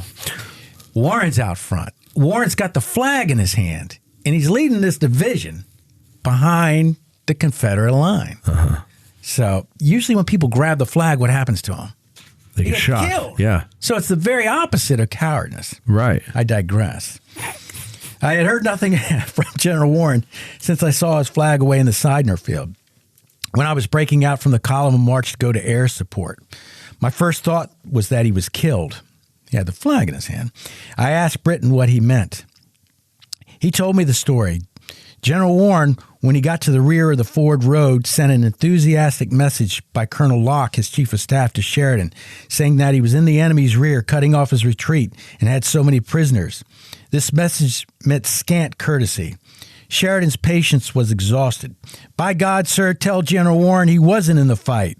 General Locke was thunderstruck. Must I tell General Warren that, sir? He asked he. Tell him that, sir. Come back. Came back. The words like hammer blows. I would not like to take a verbal message like that to General Warren. May I take it down in writing? Take it down, sir. Tell him by God he was not at the front. This was done. Locke, the old and only adjutant general of the 5th Corps, himself just back from a severe wound in the face of some desperate front with Warren, never felt a blow like that. Soon after, Sheridan came upon General Griffin, and without preface or index, told the astonished Griffin, I put you in command of the 5th Corps. This was Britton's story, dramatic enough, surely, pathetic too. Now, we joke about Chamberlain here at Gettysburg, how, he saved the battle. Mm-hmm. But he's a reasonable guy. And this is what he thought of all this. And this is a former governor of Maine. This is a professor and president of Bowdoin College. So this is not some, rube, for lack of another term, writing this. This is what happened in front of Chamberlain. Mm-hmm. Yeah. The ill will. And this is still, again, with Chamberlain passing of the armies. Let's see. Slowly, Warren returns over the somber field. At its forsaken edge, a staff officer hands him a crude field order. Partly by the lurid flashes of the last guns, partly by light of the dying day, he reads, Major General Warren, commanding the 5th Army Corps, is relieved from duty and will at once report for orders to Lieutenant General Grant, commanding armies of the United States, by command of Major General Sheridan. With almost an agony of death upon his face, Warren approaches Sheridan and asks him if he cannot reconsider the order. Reconsider? Hell, I don't reconsider my decisions. Obey the order. Fell the last thunderbolt on Warren's heart. What a prick. Don't have to tell me. Again, I read from Passing of the But here's Arm. the thing, though, Lewis. Nice guys don't win wars. No. We're at the end of the war, though. Yeah. Right. We're at the end of the war because a couple of not nice guys were brought east to start kicking ass. It's true. Okay, come on. Yeah, you got to be in it to win it. Yeah, I know. I still don't like him. This is Chamberlain. I am pained on more accounts than one to find that General Grant, in his notice of our action that afternoon, as given in his memoirs, Volume 2, page 443, uses the following language. Griffin's division, in backing to get out of the way of a severe crossfire of the enemy, was found marching away from the fighting. He adds, however, that after a while it was brought back and did excellent service. This is an extraordinary statement, or at any rate, it is to be hoped it is not an ordinary one in writing history, to put down authoritatively as the record of our conduct and spirit that day. Backing to get out of the way of fire, Griffin's division, at what point in their history? Backing from a crossfire here, the fire first followed that of Mumford's cavalry on their front and right while advancing according to orders, and backing from this would have thrown them directly on the celebrated angle, where indeed they did arrive most timely and on purpose to meet a crossfire, which they did not back out of. Away from the fighting, let Ayres and Ransom and Wallace and Wood and Sheridan answered. Found by whom? Brought back by what? They were found at the angle and brought themselves there ahead of the finders. Saul, the seeker of old, got more lost than the domestic wanderers he was after. They were in their place before he was, but the seeker found a kingdom and doubtless forgave himself and the animals whose society he missed. Jeez, they had a way of writing back then. English? Yeah, right. Yeah. All right, let me see. I got a couple more things. So what happens after the war? What happens? And again, in May, Meade asked Grant at least twice, can you reconsider this? Right. Grant says no. And so Warren gets sent out west as an engineer. He's making military money as a major. It's not that money. And what he sees is all these other former engineers in the Army are making big money working for civilian contracts and stuff. Mm-hmm. But as long as he's in the Army, that's the only possible way he can get redress for this grievance. Okay. If he leaves the Army, he cannot ask for a board of inquiry. Okay. If he stays in the Army.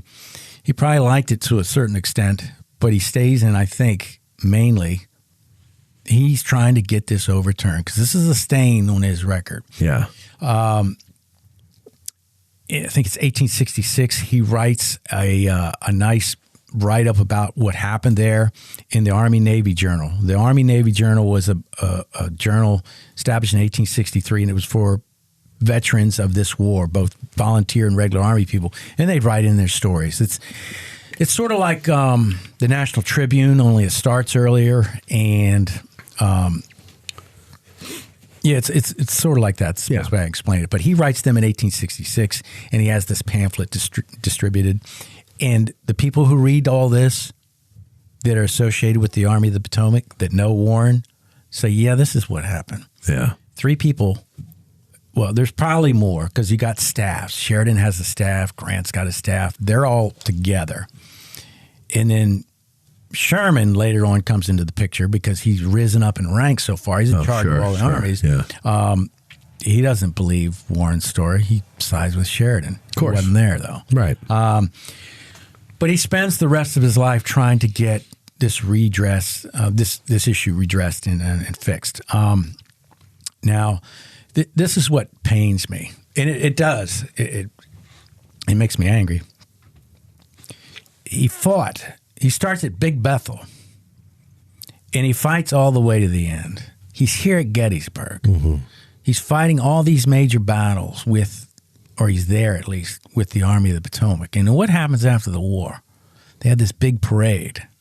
And where the hell do you think he's at? Out west. He's out in Vicksburg. Yeah.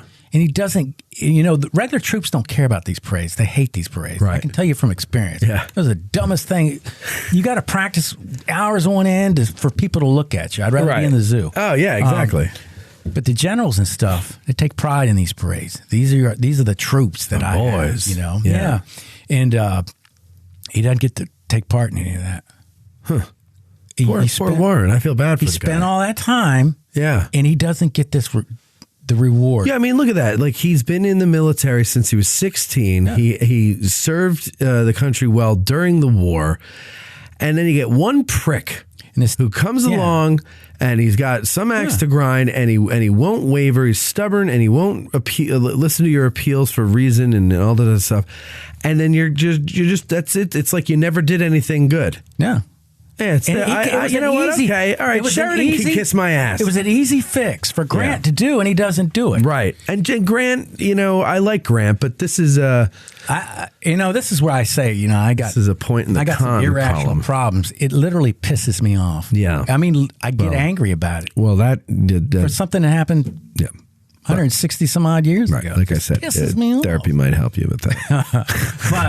It just, it makes me just, I don't know how else to say it. Just pisses me off. I know what you're saying. Any kind of unfairness like that, that bothers me too. But that he wasn't at that parade. You know what I'm saying? Well, then that's the thing, the parade. I mean, that's the most important thing, I think. And then afterwards, they all go home, the volunteers. Sure. He's out west. So, but he's a regular. He's a regular. He's still in the Army because it's the only way he can get the redress. He's got to be in the military to get the court of inquiry.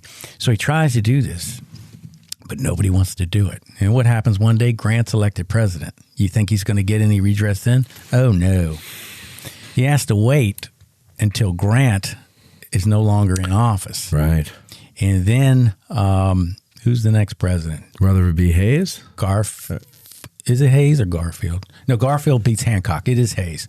So Hayes comes along, and now there's people in office. And the Secretary of War is Robert Lincoln at the time. Yep. And so this is now when Warren thinks, and his allies, he thinks he's get some momentum. So he does get a court of inquiry. And the president of the court is none other than General Hancock. Mm-hmm. And then it's a bunch of people that, before this I had never heard of. And so I'm not going to mention their names. But then, so this starts in the spring of what year? What, the Court of Inquiry? Yeah. Convened in 1879. 1879, okay. It starts 100 days. And it lasts all summer long. And then at some point in that summer, Hancock becomes the Democratic nominee for president. So he's got to remove himself from the board. And so Warren's a little nervous because he thinks Hancock's an ally. But instead of assigning somebody else to the board, they just move somebody else up that's already on the board, heard all the evidence. Okay. And they make them the president. So this goes into the winter of 79. And before it's done, Hancock's going to lose the presidency. Grant doesn't like Hancock either.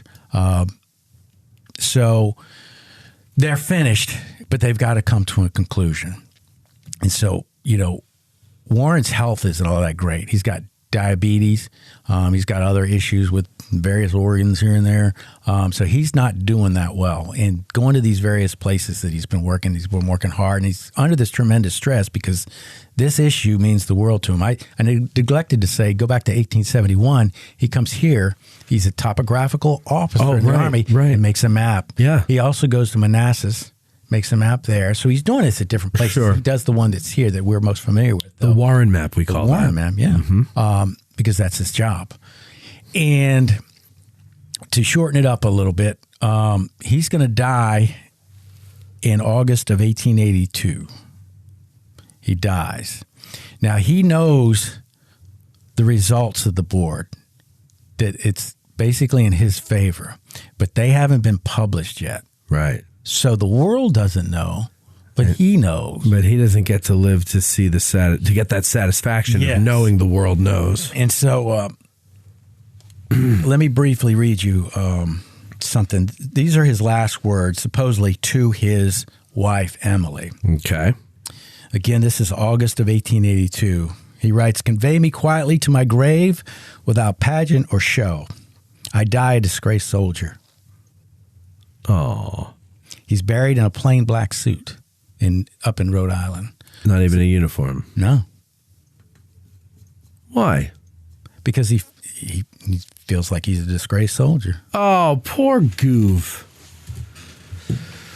That's not fixed. fair. You know, I have to say, I never really looked into this whole situation with Sheridan and him. I knew about it, but I never really knew the circumstances surrounding it.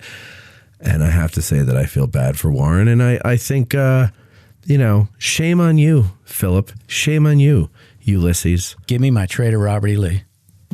What? Give me my traitor, Robert E. Lee. What? No. Because he's, as a human, as a military man, fighting for the wrong cause, albeit, but he had more integrity than those two clowns. Integrity.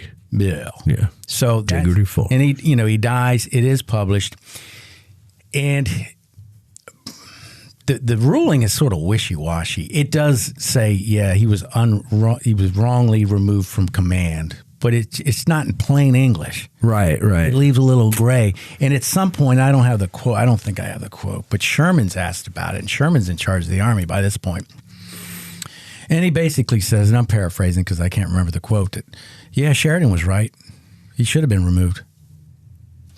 But where's Sherman when this is happening? Right, he's not even here. No, but 3 peas in a pod. Yeah. And they did good military things out west, but you got to have integrity. And it bothers me that one military person destroyed. I did my career in the Army.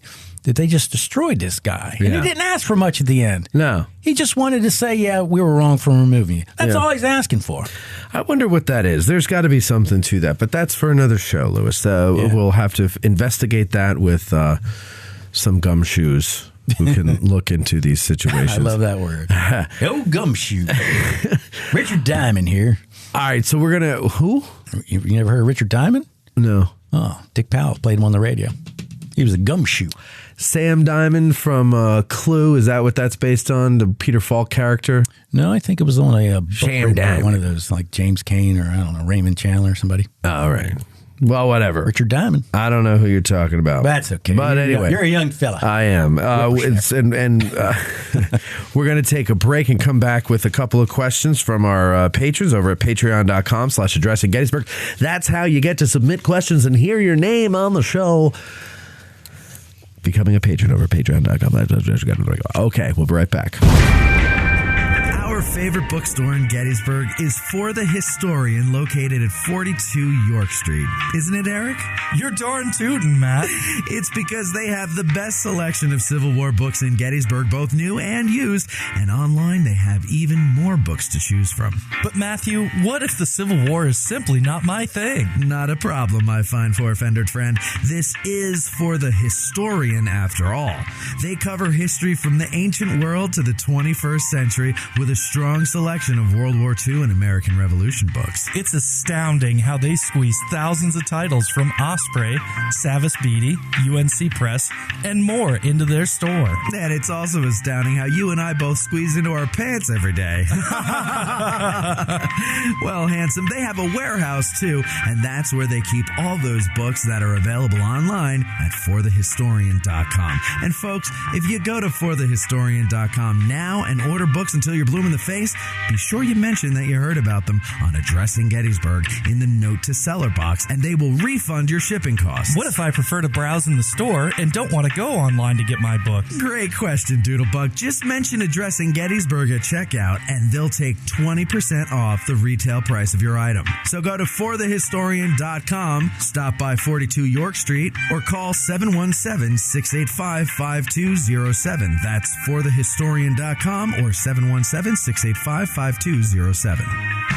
Seminary Ridge Museum and Education Center, Gettysburg's premier museum, is housed in the historic Lutheran Seminary building constructed in 1832, a witness to the first day of battle. The museum's 3 floors of exhibits connect visitors to the dilemmas that led to the Civil War, provide a powerful and personal view of the battle's first day, and explore one of the battlefield's largest hospitals. No visit to Seminary Ridge Museum and Education Center is complete without a guided tour of the building's famous cupola, where on the eve of battle, officers and civilians saw thousands of Confederate soldiers' campfires burning to the west, and Brigadier General John Buford watched for vital federal reinforcements as fighting erupted on the morning of July 1st. Today, you can stand where Buford stood and discover how this view helped chart the course of the Battle of Gettysburg. Your trip to Gettysburg is not complete without a serious visit to Seminary Ridge Museum and Education Center, Gettysburg's premier museum. Purchase tickets online at seminaryridgemuseum.org or call 717-339-1300. To get tickets or a cupola tour, listeners may call or walk in and mention Addressing Gettysburg, or by ordering online using the promo code AG1863 for 20% off. Seminary Ridge Museum and Education Center. It began here. There's a devil to pay. If you're a lover of history, then go to trhistorical.com. There you'll find apparel, drinkware, decor, and more featuring a wide range of interests from the ancient world to the Cold War. Looking to make an impression with the perfect gift? Well, TR Historical now offers gift cards and a vintage wrapping service for a truly unique presentation. And our listeners will receive 10% off plus free shipping in the U.S. when you use promo code GBERG1863. So go to trhistorical.com, TR Historical, for the love of history. You've heard us promote various ways that you can help us keep the show going, but one way we haven't pushed too much is our sutlery at addressinggettysburg.com/shop. That's a shame because we have designs over there by talented artists like Ty DeWitt of 1863 Designs and Mike Stretch of the Heritage Depot. So now we're promoting it. Buying shirts, hoodies, mugs, and other items from our sutlery not only helps us keep the lights on, but it also helps guys like Ty and Mike, and it helps spread the word about the show every time you wear an item or you sip from your mug. So head over to addressinggettysburg.com/shop and grab some merch. It's the perfect Christmas gift for the Gettys nerd in your family. That's addressinggettysburg.com/shop. Hey, Gettysburg business owners. Winter is just around the bend, and you know what that means. No tourists. But just because people aren't coming to you doesn't mean you can't bring your business to them. If you ship, you're still in the game. And if you're a seasonal business, the time to advertise for your next season is in the off-season when people are making their plans. So what's an affordable yet highly effective way of reaching those people? Well, it's not radio. It's not TV, and it's certainly not print. Step out of the Jurassic era of advertising and run an ad on Addressing Gettysburg. We just reached 1 million downloads, and we're growing by the tens of thousands every month. Beyond that, our audience is happy to support those who support their favorite podcast. So email sales@addressinggettysburg for more information about advertising on our show. We look forward to helping your business grow. That's sales@addressinggettysburg.com.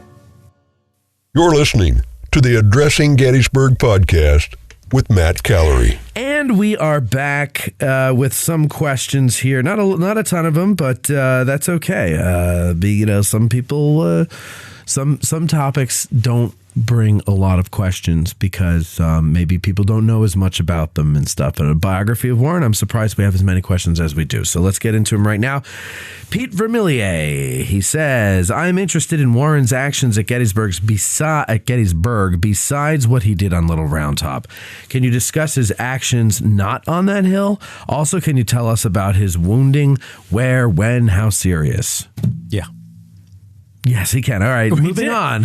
We covered all that. I think, right? He does get wounded. He's on Little Round Top. I don't know what time it is, but it's after the Confederate attack on the Union left, and it's a nick in the neck. I believe it's a little bit over. It might has some problems. Could have been a big deal. It doesn't put him out of action. He's right back on Little Round Top. So he has Matthew Broderick's wound. He's got a flesh Glory. Wound. Yeah, just a little scratch on the neck. Yes, and ketchup on it, make it look bad.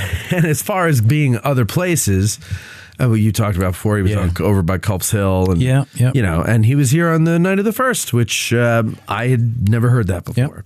All right, Michael Stump. One of the theories/stories that I've heard concerning how Warren was able to see the Confederates in the tree line was that he had an ordered artillery shell to fire in that direction, saw the glistening from the bayonets. Would that have been even possible with no batteries on Little Round Top yet? And how would he have gotten such an order to one of the batteries in the Devil's Den so quickly? Carrier pigeon and Smith's battery. But yeah, we talked about that. But hold on. But because he seems to have some misunderstandings here, so let's get him clear. It was Smith's battery on Little Round Top. No. I'm sorry, Smith's battery on Devil's Den. Yeah, and Little Round Top didn't have any batteries on it at this point. Not at all. So that's the answer. He would have sent a messenger down there, with either probably a verb. He wouldn't have took time to write anything. Right. Verbal message, hey, get them to fire a round over towards those woods. And as far as he says, let's see, how would he have gotten such an order to one of the batteries in Devil's Den so quickly?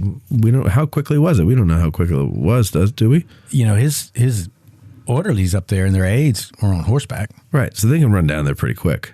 Yeah. It's not far away. No, and if you 800 if you yards? go on the north side of Little Round Top, it flattens out. Yeah. So it's not like you're having to go down that rocky hill, although they may have taken their time. There's no shooting at this point in that area. So they could have got down there fairly quickly. They couldn't have gone down Warren Avenue because it wasn't built yet. It was probably closed because they were getting ready to rehab. All right. Naptown Bob. This is a new one to me. Welcome. Where's Naptown? Naptown. I like that place. It sounds wonderful. I could use one right now. Yeah, they're the best. Was Warren unfairly criticized for his work at the Wilderness in Spotsylvania? I think he just didn't put his men in, and maybe not as quickly. And he does argue a lot. I'll say that about him. He's got a temper, but and I know down in Spotsylvania, some of his brigades are going up a place called Laurel Hill, and they're just getting beaten back. They keep going in and getting beaten back. So, whether it's unfair or not, I don't know. I'm not the expert to figure that out. I'm really not. And then let's see. Finally, here. Thank you for the question, Naptown. That's a great name. I'd love to know what the hell that is, unless it's a typo or something. I want to move there. Yeah, if it involves naps. I know. I would never leave the house. I'd never wake up. Sleeping the whole time. Maybe it's the cemetery. Okay, let's see. Joe's Wingate. Joe Wingate says, can you explain what the job of the topographical engineer is and why he is important to the Army commander? That is a good question. It is a good question. It's the last one of the evening. Actually, I have the other one from Patreon that I saw from Ralph Siegel. I don't remember what it is. Well, Ralph didn't follow instructions and send it in an email, and that's why it didn't get included, Ralph. Well, okay, at Ralph? the Christmas party, Ralph thought I was Doug Dowds, and he said, hey, thanks for helping out on the thing. I was like, what? Yeah, thanks for helping out. And I was like, I think you're talking to somebody else. No, man, you're helping me out with this. All right. It's like, yeah, no. Aren't you? Oh, no, but he thought I was Doug Dowd. Oh, that's funny. I didn't know that. Where we look military-ish, bald. Sure, yeah. Glasses. I mean, I guess I can see some. Yeah. If I didn't have my glasses on, I could mistake you guys. Yeah. But go ahead. The topographical engineer. Basically, he's in charge of the terrain. And of course, the commander needs to know about the terrain. Sure. You need to know avenues of approach, egress avenues to get out of places, anything that's going to be an obstacle. In modern military parlance, we have what is called the intelligence preparation of the battlefield, IPB. There's 4 stages to it. One of those stages is dealing with the terrain, and it's got an acronym, OCOCA. I can't remember all the things, but the first one's obstacles. OK is key terrain. You put a red K, but it's evaluating the terrain, evaluating a map on the battlefield or a potential battlefield to figure out how you're going to place your army, what your army is going to do, what they need to defend, what is the key terrain. In the case of Gettysburg, key terrain is Cemetery Hill. There would be a red K. Looks like, I don't know if they have them up here, Circle K stores. Yeah, not here, but no, yeah, I've seen it. But the topographical officer provides all that information to the commander so the commander can then make the decisions. Are we going to stay here and fight? If so, how we're going to fight? Do we have opportunities for offense? If we got to stay on the defense and get beat, is there a place to get out of here? What way do we think the enemy's coming? All those things. And again, in modern parlance, it's intelligence preparation of the battlefield. But that's what the topographical engineer did back then to enable that commander to make the appropriate, hopefully, right decision. So, and then what was the? We got Ralph. So Ralph asked, do we think that the monument on Little Round Top, which was dedicated in 1888, so Warren's dead. He died in 1882. Right. Do we think that was put up as it honors him up there, but how did he word it? As recompense for being relieved at Five Forks and the disgrace he had to go through the rest of his life. Is this an honor of, let's honor this guy where they unfairly relieved him? In a way, I think, and there's no definitive answer to this. It's just my opinion. In a way, yes, that could be the case, because if you read the plaque, the monument is sponsored by the 5th New York, Duryea Zouaves. Okay. And the 5th New York's not here. Right. 5th New York is the last thing I think they take part in is the New York race, the draft riots. Mm-hmm. Yeah, but they're not here. But they're the ones sponsoring that monument. But that was, one of their commanders, their second commander when the war broke out after Duryea resigned.